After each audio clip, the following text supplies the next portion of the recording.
Publication des toutes dernières statistiques sur notre population au Québec. À quoi va ressembler le Québec en termes de population dans quelques décennies? On en a une idée ce matin. On va regarder ça avec un expert de l'Institut de la statistique du Québec qui nous fait paraître donc ces derniers chiffres, ces dernières projections. Frédéric Fleury-Pailleur est démographe. Bonjour. Bonjour, M. Guérin. On va regarder ensemble les chiffres de prédiction là, pour ce qui est de la population au Québec. On voit qu'on est 8,4 millions présentement. En 2030, on va être 9 millions. On va être presque 10 millions en 2066. Comment on en arrive là? D'abord, nous, on prend bien soin de dire que ce ne sont pas des prédictions, ce sont des projections. Certains les utilisent comme des prévisions, surtout à court terme. C'est plutôt comme, on peut comparer ça à, disons, un compteur de vitesse sur une voiture ou peut-être même à un GPS sur une voiture qui vous dit, compte tenu de la vitesse actuelle à laquelle vous circulez, vous allez arriver à telle heure, à tel endroit.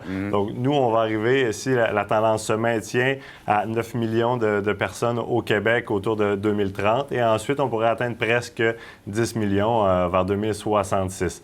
Comment on y arrive? Bien, à tous les 5 ans, après que les estimations de population pour chaque région du Québec soient rendues disponibles, bien, on s'assoit avec d'autres experts du domaine, on regarde les tendances et on révise nos hypothèses pour chacun des phénomènes démographiques. Donc, les principaux sont la fécondité, donc le nombre d'enfants par femme, l'espérance de vie et tous les types de migration internationale, interprovinciale, même aussi à l'interne entre les régions du Québec.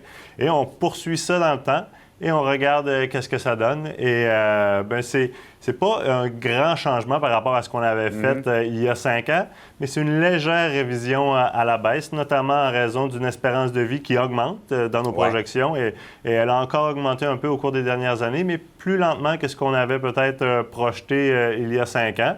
Et bien, les naissances, un peu moins aussi que ce qu'on avait projeté il y a 5 ans. Pour ce qui est du bilan migratoire, sensiblement la même chose, voire même un petit peu plus élevé que dans l'édition précédente. Donc, c'est le résultat qu'on obtient. Il y a deux tendances sur lesquelles, rapidement, je voudrais qu'on s'arrête. D'abord, le vieillissement de la population. Sur l'augmentation là, dans les prochaines années qui est prévue de 1,7 million au Québec, il y a 1,3 million de ces 1,7 million de personnes-là qui sont des personnes de 65 ans et plus. Effectivement. Donc, la tendance se concentre dans ce groupe d'âge-là. Et pour ce qui est des 0-19 ans, c'est sensiblement stable. Les 20-64 ans, là, qu'on compare souvent au bassin de main-d'œuvre potentiel aussi assez stable. Et donc, le gros de la croissance, c'est notamment les baby boomers qui montent en âge et vont atteindre tous l'âge de 65 ans autour de 2030. Et si on prend, par exemple, les 85 ans et plus, c'est pratiquement, leur nombre va pratiquement quadrupler. Et les centenaires, bien ça, c'est quand même des grosses hypothèses. Les centenaires pourraient même voir leur nombre multiplié par 23. Donc, ils sont à peu près au nombre de 2000 à l'heure où on se parle, peut-être un peu plus maintenant parce que ça, c'était en 2016. Mais donc, ils pourraient être plus de 45 000 là, si nos hypothèses d'espérance de vie se réalisent, bien sûr. Vous parliez des 20-64 ans. Ça veut dire, et on dit que ça va diminuer légèrement jusqu'en 2030 avant de se stabiliser, mais ça veut dire que des problèmes de pénurie de main-d'œuvre, on n'a pas fini d'en vivre.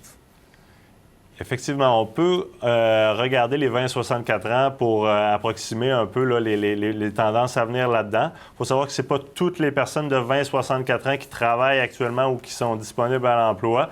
Donc, si le maximum de gens parmi les 20-64 ans se mettaient disponibles à l'emploi ou se mettaient à travailler. Donc, il y a peut-être une marge là, mais dans certaines régions du Québec, là, c'est pas une stabilité, c'est même un déclin des 20-64 ans. Jusqu'à 15 ou 20, c'est à vérifier. Il y a beaucoup de chiffres dans notre rapport. Je comprends, mais justement, vous parlez des régions. On va regarder ensemble ce que ça donne, vos projections là, pour les régions du Québec. On voit que dans Laval-Laurentide, ça va augmenter de 22 mais si on regarde nos régions, la Côte-Nord, la Gaspésie, les Îles-de-la-Madeleine, 15 et 9 je vois également le Bas-Saint-Laurent qui va baisser de 6 le Saguenay-Lac-Saint-Jean, 6 Et là, c'est les jeunes qui diminuent et c'est les personnes plus âgées de 65 ans et plus qui augmentent. Donc, est-ce qu'on peut dire que nos régions continuent à se vider un peu?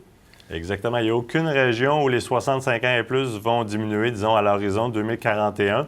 Parce que dans les régions, on se limite à une projection sur 25 ans. Là. Donc, d'ici 2041, il y a les 65 ans et plus en croissance partout.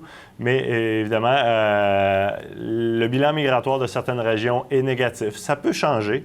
Ça peut changer si certains développements économiques font en sorte que ces régions-là deviennent plus attrayantes pour les jeunes qui sont déjà là ou pour ceux de l'extérieur qui vont peut-être venir migrer. Donc, il y a une possibilité que les choses changent. C'est pour ça qu'on fait des scénarios forts et des scénarios faibles pour essayer de cerner un peu les évolutions possibles.